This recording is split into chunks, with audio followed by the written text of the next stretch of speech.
So this is for solving for y-intercepts for an equation of a circle given in standard form.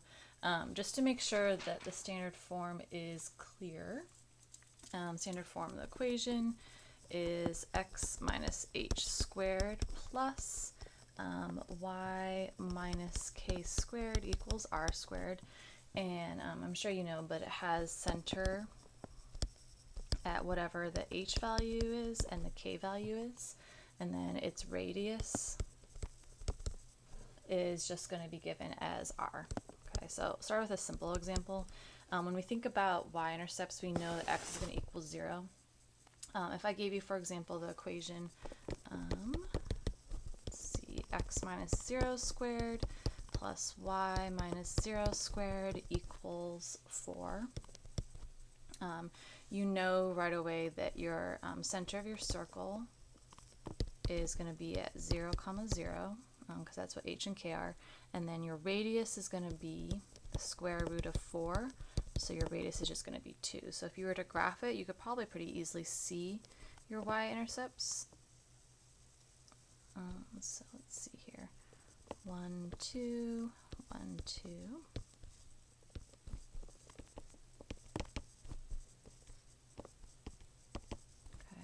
You know your center is at 0, 0. It has a radius of 2. So that all means all points from the center are going to be 2 units. And here is a sketch of your circle. Obviously, this is not a very good sketch, but you get the idea. When you're thinking about wanting to solve for, let's see, draw your y-intercepts, what you just want to do, you can see your y-intercepts are going to be when x equals 0. So in your equation, you'd want to plug in 0 for x, and the rest you can just keep the same. And then you're going to be solving for y. Now this is a pretty simple example. So let's see. If you plug in 0, you can see that you're going to get basically just that y squared equals 4. Now this is a very basic example, and in this case here you could use the quadratic formula, but probably just taking the square root of both sides would be easier for you. Don't forget about your plus or minus, so it would just be y equals plus or minus 2, so that means that your y-intercepts would be at x is 0, y is 2, and then also at negative 2, so that would be your answer. Okay, so that's a very basic example. Let's look at one that is probably more what you're doing. It's a little bit more complicated. So for example, if you were given the equation of x minus 2 squared plus y plus 4 squared equals 9. Not that it really matters in this case, but if you just want to be drawing a sketch of what's going on, you know that the center is going to be at, actually let me put it right underneath. Okay, so the center of your circle, in this case here, would be at 2, negative 4, and you know your radius is going to be 3, because the square root of 9 is 3. So if you were drawing a sketch of your graph,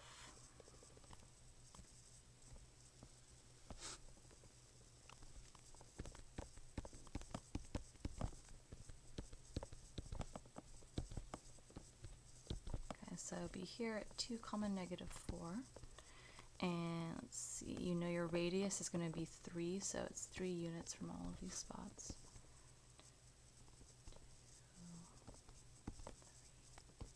You're at negative 7, and we'd have 3 units this way. 1, 2, 3, 4, 5, 3 units this way. So here is a sketch of your circle. Obviously this is not perfect, but you can kind of get an idea that it looks like it's going to have a couple of y-intercepts. Now you don't have to draw a sketch, but I know it's just kind of nice to make sure you're on the right track. Alright, so you're going to plug in 0 for x, and then we want to get this to be in standard form, so what I'm going to do is FOIL or multiply everything out. So I'm left with negative 2 squared plus, and then y plus 4 squared is just y plus 4 twice. Negative 2 squared is 4. Plus, let's see, I'm going to do y times y is y squared, y times 4 is plus 4y, plus 4y, and then 4 times 4 is 16. You want to put it in standard form now for solving something that's quadratic. Sorry, that's kind of confusing.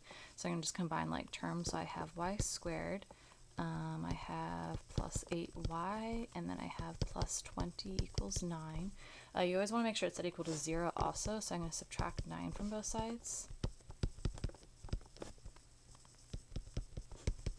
Now, sometimes it might be able to be factored, but in all honesty, I would just use the quadratic formula because that's going to always work. And typically it's used to say x equals something, but since you're solving for y-intercepts, I'm going to say y equals negative b plus or minus the square root of b squared minus 4ac all over 2a. And this is the values of a, b, and c are, if you think about it, as ay squared. So a is a coefficient of y squared, b is the coefficient of y, and then c is just the constant value. So if you go back to your problem, just want to plug in values to the quadratic formula. So like here you'd say, okay, a is 1, b is 8, and c is 11.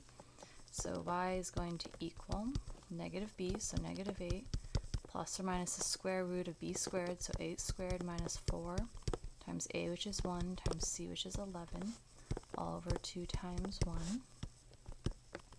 And then you have negative 8 plus or minus 8 squared is 64.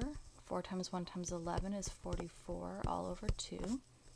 Keep going, you get y equals negative 8 plus or minus the square root. 64 minus 44 is going to be 20, all over 2. I don't know if your teacher wants you to keep your work exact.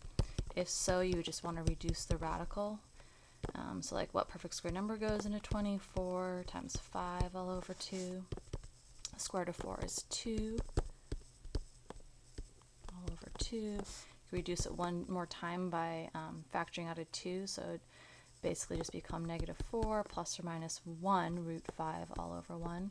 That is an exact answer, but if you want to find the approximation, I would just plug into your calculator once you get to the square root.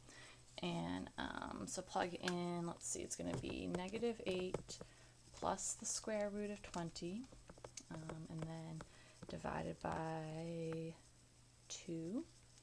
So one answer is going to be approximately negative 1.76, and then if you go negative 8 minus the square root of 20, enter divide by 2, you're also going to get approximately negative 6.24, which if you look back at your graph, that should make sense. So it looks like here I want about negative 6.24, and then my graph was kind of off, but you should have one about right here, negative 1.76. So that looks like that is working. If it still doesn't make sense, I can do another video where we can figure out another way to find this out. Hopefully this will help. All right, that is all for now.